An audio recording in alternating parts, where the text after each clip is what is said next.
feedback sur différents éléments sur ce sujet en 5 questions. Et je vous donnerai le lien tout à l'heure afin que vous puissiez le mener et que nous puissions avoir un panel suffisamment intéressant pour tirer un quelconque modèle. Je crois qu'aujourd'hui, on est tout dans une logique qui me semble aller à l'inverse de ce qu'elle devrait être. En effet, beaucoup ont jugé utile, et vous m'avez souvent entendu le dire, beaucoup ont jugé utile de considérer que les réseaux sociaux, les médias sociaux étaient des Eldorado. Ça n'est pas le cas. Je combattrai, entre guillemets, de manière saine et constructive, jusqu'à mon dernier souffle, pour affirmer que les réseaux et médias sociaux ne sont que des outils. Des outils simples, des outils fantastiques, et je ne veux pas minimiser la performance des 3-4 grands réseaux sociaux, à savoir Facebook, Twitter, Google Plus et LinkedIn. Sachant qu'on parlera tout à l'heure de Twitter, je suis assez caustique concernant Twitter à l'heure actuelle.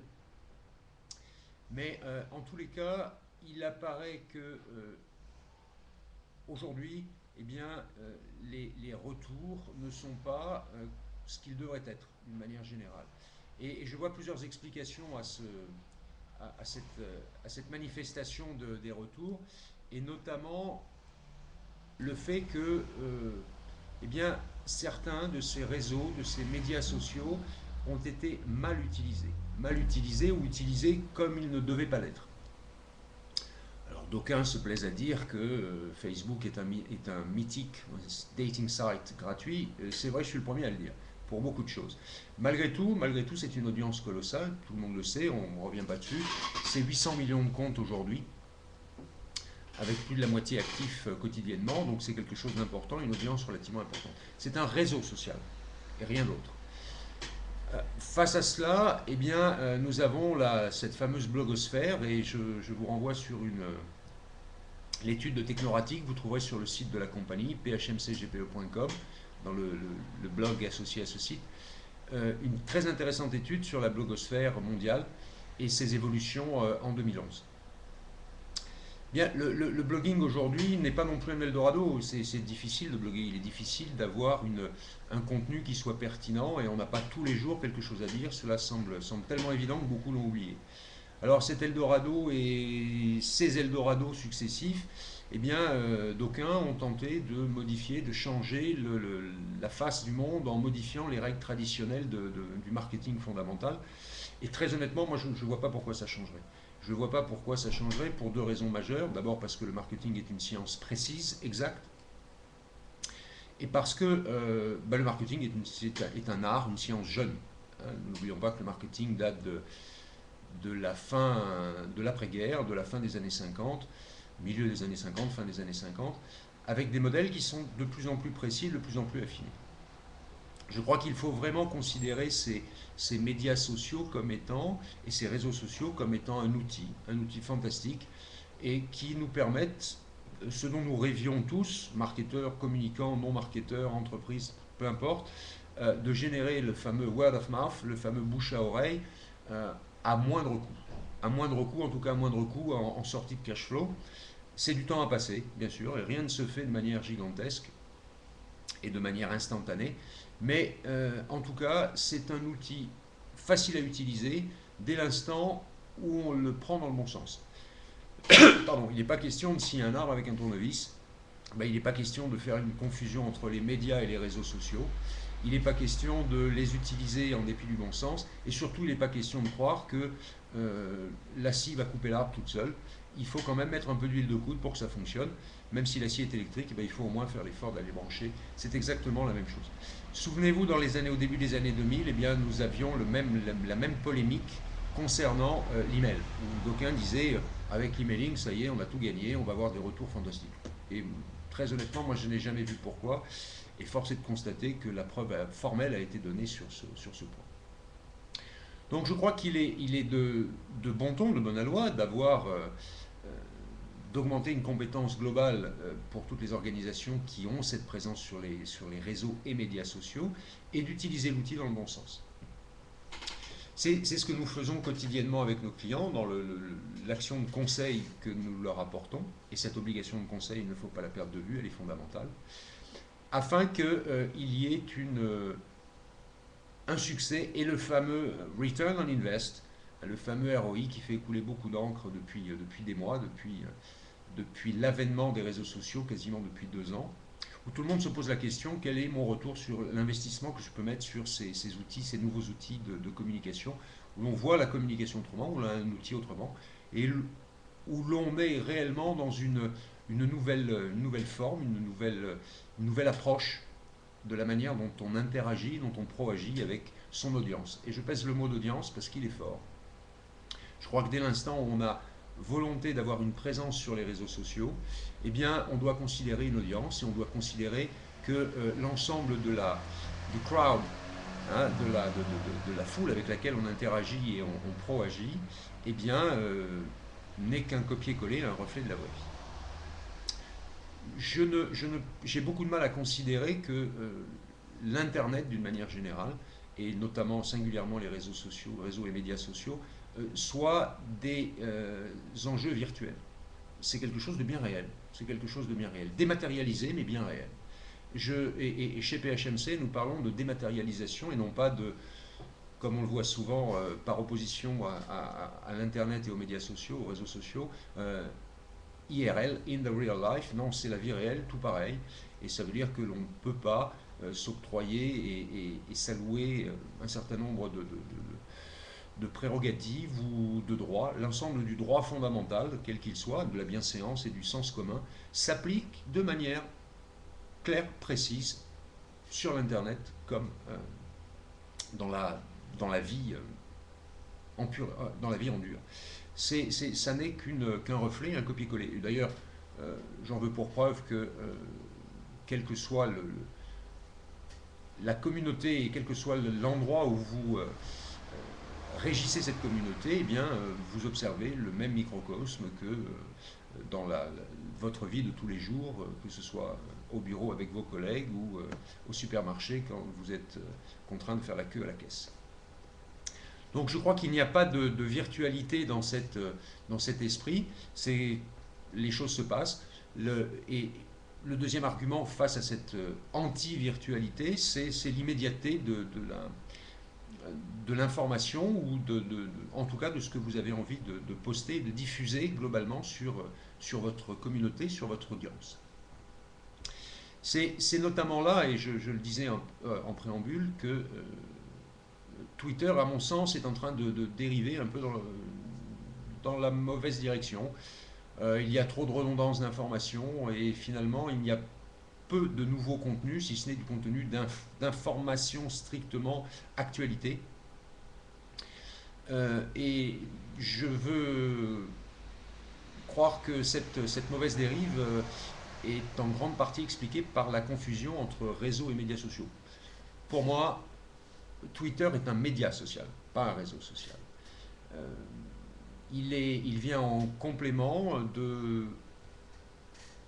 des autres réseaux et ou médias sociaux.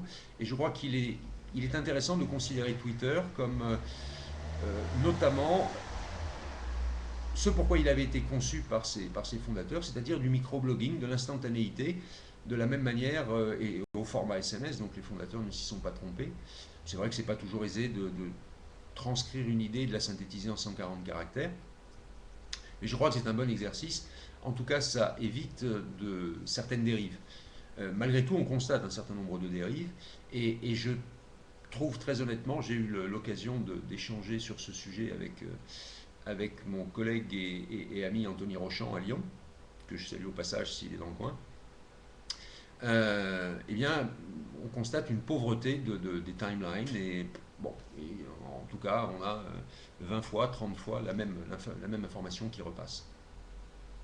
Alors, au milieu de ces informations, cette redondance d'informations, bien sûr, il y a l'information vraie, l'information pertinente, celle que vous jugez pertinente et intéressante. Tout ceci pour dire que, et c'est aussi une des grandes questions qui se posent à l'heure actuelle, quel sera l'avenir de ces réseaux sociaux? Eh bien, ma foi, il y a les grands majors. Personne ne s'imagine aujourd'hui, sauf certains qui font preuve dérision ou en tout cas qui montrent qu'ils ont perdu leur sens commun. Personne n'imaginerait aller concurrencer ces 4 grands réseaux sociaux, pour des raisons qu'il est très simple et qu'on n'évoquera même pas parce que tellement elles sont évidentes. Par contre, je crois qu'il est tout à fait de bon ton aujourd'hui de voir une évolution vers des communautés beaucoup plus restreintes et beaucoup plus qualitatives. Très honnêtement, avec quelle part de votre audience interagissez-vous aujourd'hui? Au maximum 5%, et interagissez-vous et avec laquelle vous avez quotidiennement une proaction. Eh bien, c'est faible parce que l'esprit humain, parce que le cerveau humain ne peut pas gérer 2000, 3000, 4000 contacts et interagir avec 3000 contacts. Et simplement parce que la journée n'a que 24 heures et que l'ensemble de votre audience et de votre communauté élargie, en tout cas, n'est pas présente au moment où vous l'êtes vous et n'est pas présente dans son intégralité et ne partage pas totalement tous les centres d'intérêt que vous pouvez partager. Ce sont des choses communes et évidentes, mais je crois qu'il est de bon ton de les rappeler. Il me semble intéressant de pouvoir développer ce concept, qui est un concept qui n'est pas jeune, encore une fois, mais qui a été vu par certains visionnaires, certains marketeurs visionnaires qui prenaient déjà en 2007-2008 le fait que l'évolution serait vraisemblablement de restreindre les réseaux sociaux à des communautés beaucoup plus restreintes de 100, 150 personnes maximum, au sein desquelles vous retrouvez vos clients, vos prospects, au sein desquels vous retrouvez vos amis, votre famille bien évidemment, mais en tout cas de manière qualitative, afin de pouvoir échanger sur des sujets précis, sur des sujets qui sont réellement intéressants pour l'ensemble de cette communauté. Ils peuvent être tout à fait variés, il n'y a aucune restriction, et je crois que c'est justement dans cette qualité, dans cette non-restriction, que l'on peut avancer de manière saine sur les réseaux sociaux et sur la restriction à des petites communautés comme feeder, et de temps en temps même feeder à l'envers, des majors du secteur. On commence à voir fleurir de manière précise ce type de réseaux sociaux, qui sont des réseaux sociaux accolés au site vitrine, au site corporate des organisations, et qui présentent, ma foi, le grand avantage d'avoir un raffinement dans les échanges, où chacun sait exactement pourquoi il est là. Donc, peut-être un peu plus de respect de la vie privée, comme on l'entend souvent, peut-être un peu plus de pertinence dans l'intérêt des sujets qui sont abordés, l'intérêt des échanges entre membres de ces réseaux. Nous avons, et vous l'avez vu, nous le postons régulièrement sur Facebook et sur l'ensemble des réseaux et médias sociaux, nous avons nous-mêmes développé un réseau social communautaire où nous regroupons nos amis et qui nous sert de plateforme de démonstration pour nos clients et nos prospects, qui est Coffee Break, phmcgpe.net, phmcgpe.net. Vous retrouverez tous les liens que je vous cite à l'issue du webcast sur Facebook et sur l'ensemble des réseaux sociaux. Et finalement, on s'aperçoit que le fait de concentrer sur une audience restreinte, mais une audience qui sont des vrais leads, eh bien on règle un certain nombre de problèmes, et notamment ces fameux problèmes de retour sur investissement, puisque l'on concentre l'ensemble du processus dans un mouchoir de poche relativement à la nappe géante que représentent Facebook, Twitter, Google+, et autres. Ce qui n'exclut pas, bien évidemment, d'avoir cette présence permanente. Ne vous méprenez pas sur mes propos. Il est important d'avoir cette présence. Le fait est, encore une fois, de constater que l'on agit de manière tout à fait équivalente à ce que pouvaient être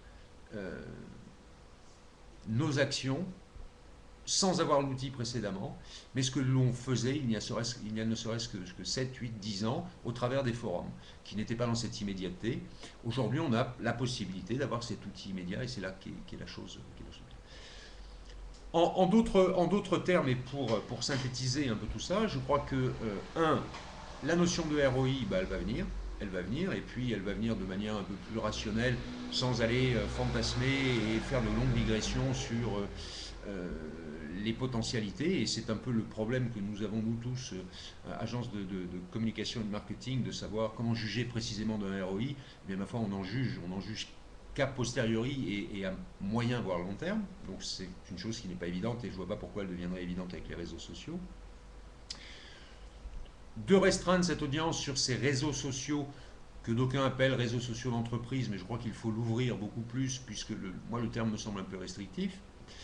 Eh bien, on remet enfin un peu de connotation qualitative et qualiteuse sur les échanges que l'on peut avoir avec notre audience. Et je crois que ça, c'est un point fondamental. On se reconcentre. Notez très simplement que Facebook ne s'y est pas trompé il y a 1 an et demi avec l'introduction de la nouvelle forme des groupes sur Facebook.